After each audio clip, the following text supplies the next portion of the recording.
What we have here is a combination of reference material that comes out of our research library, the Lloyd's Register, which is the first listing of Titanic.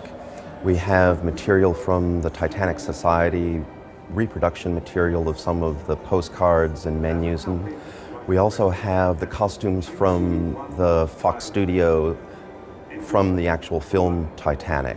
The life ring and life preserver are actually props from the film, but they're accurate reproductions of what would have been produced at the time, especially the life preserver, which is actually just a canvas and natural cork squares which are sewn together to provide buoyancy.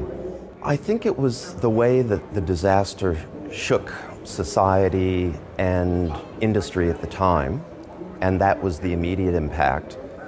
Today, I think it's the fact that there is still so much controversy surrounding Titanic, and that evolves out of the mid-1980s, 85, 86, when the vessel was actually found, and then 87 and beyond when it was salvaged.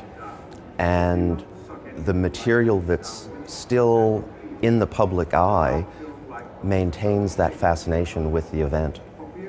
Well, people are really interested in, I think, the costumes, because it evokes the period of that industrial revolution where the whole concept of Titanic was the luxury that people could afford at the time.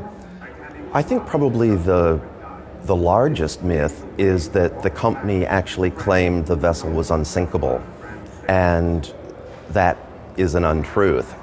They tried to incorporate all of the latest technology to prevent disaster, but in the end it was a flawed technology. I always like the sort of story of the unsinkable Molly Brown.